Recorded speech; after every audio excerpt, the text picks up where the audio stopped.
નમસ્કાર, weather analysis સાથે હું છું આપનો દોસ્ત ભાવિક। માત્ર હવે 24 થી 48 કલાક છે ગુજરાતમાં કે જ્યાં દક્ષિણ ગુજરાત અને સૌરાષ્ટ્રમાં અતિ ભારે વરસાદની આગાહી કરાઈ રહી છે, પરંતુ આ 48 અને 24 કલાક પછી વરસાદ ખરેખર ગાયબ થઈ જવા જઈ રહ્યો છે। શું સુપર અલ નીનોની અસર ફરી એકવાર થવા જઈ રહી છે? શું ફરી એકવાર એ દાનવ કે જે 15 દિવસ ચોમાસું મોડું કર્યું અને ત્યારબાદ 10 થી 12 દિવસ વરસાદ આવ્યો અને ફરી એકવાર તડકો ધોમધકોડ પડશે અને બધી જ જગ્યાએ વરસાદ ગાયબ થઈ જશે?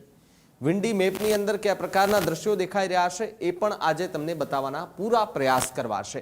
આપણે અહીંયા પહેલા તો આખા આપણા ભારતનો નકશો દેખાઈ રહ્યો છે। અરબ સાગરની અંદર પવનની ગતિમાં વધારો થઈ ચૂક્યો છે। જુઓ તમે, દિવસે અને દિવસે પવનની ગતિમાં વધારો થતો જોવા મળી રહ્યો છે। કોઈ પવન દક્ષિણ તરફ જઈ રહ્યા છે, કોઈ ઉત્તર તરફ જઈ રહ્યા છે, પરંતુ વાત હવે કરવી છે ગુજરાતની। સૌથી પહેલા અત્યારની પરિસ્થિતિ જોઈએ આપણે। અત્યારની પરિસ્થિતિ એટલે કે 2 થી 2:30 વાગ્યા સુધીનો સમય છે। અત્યારની પરિસ્થિતિ જોઈએ આપણે, માત્ર ગુજરાત ઉપર ફોકસ કરી અહીંયા ઝૂમ કરી લઈએ, આપણને ખબર પડે કે ગુજરાતના આ નકશા પર કયા પ્રકારની આગાહીઓ દેખાઈ રહી છે। જુઓ તમે, સૌથી પહેલા ગુજરાતના કચ્છનો વિસ્તાર, દ્વારકા ઓખાનો વિસ્તાર એકદમ ખાલીખમ છે, એટલે કે આ પટ્ટો આખો ખાલીખમ છે। સૌથી વધુ વરસાદ ક્યાં પડવાનો? દક્ષિણ ગુજરાતના સુરત સહિતના વિસ્તારોમાં અને સૌરાષ્ટ્રમાં વેરાવળ અને ભાવનગરમાં, કે જ્યાં સૌથી વધુ અસર થવા જઈ રહી છે। કારણ કે અહીંયા આ જે સિસ્ટમ બની છે, આ સિસ્ટમ 24 કલાકની અંદર સૌરાષ્ટ્રના ભાવનગરથી વેરાવળ અને સુરત સહિત બધી જ જગ્યાએ ભૂક્કા કાઢી નાખવાના છે। લગભગ 12 થી 15 ઇંચ વરસાદ આ સિસ્ટમ વરસી શકે તેવા પૂરેપૂરા એંધાણ ગુજરાતની અંદર જોવા મળી રહ્યા છે। કારણ કે વીજળીના કડાકા ભડાકા સાથે આ વરસાદ પડવાની સંભાવના છે। અહીંયા અરબ સાગરની અંદર એકદમ સિસ્ટમ મજબૂત બની છે। જુઓ તમે, બાકી આવી સિસ્ટમ તમને ક્યાંય આખા ભારતના નકશા પર નથી દેખાઈ રહી। માત્ર અરબ સાગરની અંદર જે સિસ્ટમ બનેલી છે, અત્યારે મહારાષ્ટ્રમાં વરસાદ ભૂક્કા કાઢી રહ્યા છે, એ પણ કહી દઉં તમને। છેલ્લા 24 કલાકથી મહારાષ્ટ્રની અંદર વરસાદ અવિરતપણે ચાલુ છે। વસઈ, વિરાર, મલાડ, બોરીવલી, કાંદીવલીથી લઈ લ્યો તમે, છેક મરીન ડ્રાઈવ સુધી લઈ લ્યો, બધી જ જગ્યાએ આ જ પ્રકારની સ્થિતિ। કેટલી રેલવે લાઇન બંધ કરાઈ, મુંબઈ પુના એક્સપ્રેસ હાઈવે પર જે ટ્રેન માટેની જે પટરી હોય છે, પાટા હોય છે, તેમાં કેટલું નુકસાન પહોંચ્યું છે। અને આ બધી જ જગ્યાએ આટલું નુકસાન પહોંચતા અન્ય જે ટ્રેનનો વ્યવહાર છે તે પણ ખોરવાઈ ચૂક્યો છે, ટાઈમિંગ ખોરવાઈ ચૂક્યું છે। સૌથી વધુ અસર જુઓ તમે ગુજરાતના નકશા પર કઈ જગ્યાએ? મોરબી, જામનગર, પોરબંદર, જુનાગઢ, વેરાવળ, મહુવા, ભાવનગર અને કાઠિયાવાડ આખું જે છે તે વરસાદી સિસ્ટમમાં ઘેરાયેલું છે। દક્ષિણ ગુજરાતથી સૌરાષ્ટ્ર વચ્ચેનો ગાળો અરબ સાગરનો જે આ ગાળો દેખાઈ રહ્યો છે, અહીંયા સૌથી વધુ વરસાદ પડી શકે છે। એટલે કે ખંભાતના અખાતનો જે દરિયો છે ત્યાં સૌથી વધુ વરસાદ પડે તેવી સંભાવના છે। બાકી તમે જોઈ લો, અહીંયા સુરત, વાપી, વલસાડ, ડાંગ, દમણ, દાદરાનગર હવેલી એ સહિતના વિસ્તારોમાં આ રેડ એલર્ટ જે છે તમને અહીંયા દેખાતો છે, આખો આ રેડ એલર્ટ એ સૌથી વધુ અસર મહારાષ્ટ્રમાં થઈ રહી છે। આની આ જે સિસ્ટમ છે એની સૌથી વધુ અસર મહારાષ્ટ્રમાં થઈ રહી છે। ધીમે ધીમે હવે ટાઈમ જોઈએ આપણે, કેમ અહીંયાથી જે સમય પસાર થાય છે તેમ તેમ કયા પ્રકારની આ સિસ્ટમમાં હલચલ થઈ છે। અત્યારે જુઓ તમે, આ 4 વાગ્યા સુધીનો સમય, 4 વાગ્યા સુધીમાં આ સિસ્ટમ થોડી મજબૂત બની છે।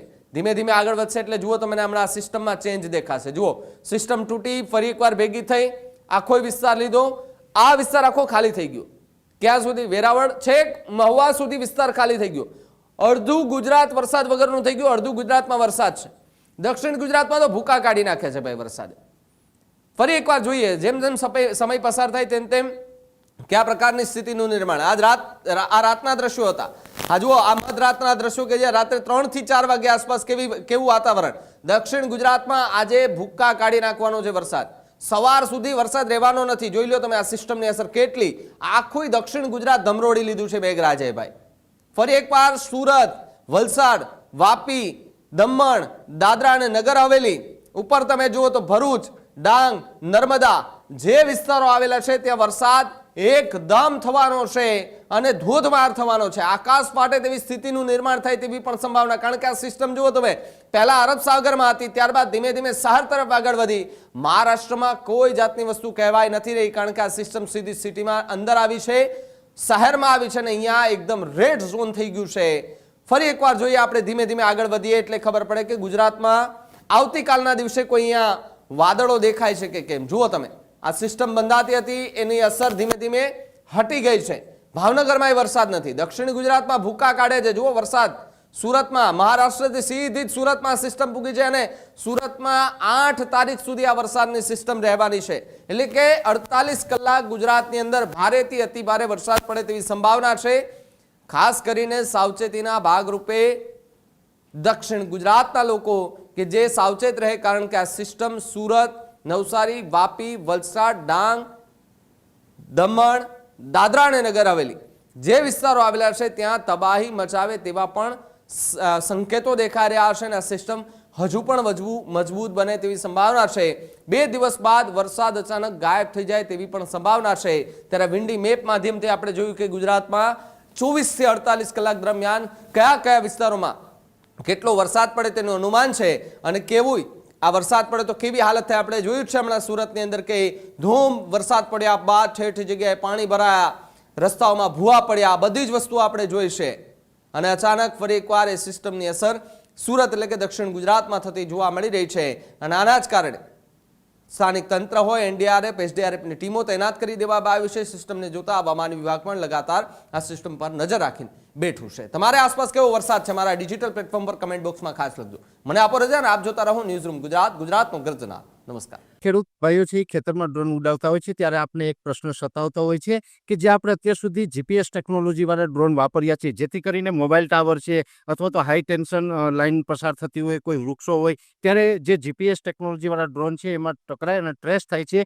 પણ એગ્રીવન લાવ્યું છે જીએનએસએસ ટેકનોલોજી ડ્રોન, જેથી કરીને એ ડ્રોન છે એ કોઈ જગ્યાએ ટકરાય નહીં, પોતાની રીતે જ ડિસિઝન લે છે અને મૂવ થઈ જાય છે. જેથી કરીને જીએનએસએસ ટેકનોલોજી ડ્રોન છે એ વાપરવાનો આગ્રહ રાખો. હજુ સુધી તમે અમારી ચેનલને સબસ્ક્રાઇબ નથી કરી તો અત્યારે જ ન્યૂઝરૂમ ગુજરાતને સબસ્ક્રાઇબ કરો, ફેસબુક અને ઇન્સ્ટાગ્રામ પર ફોલો કરો.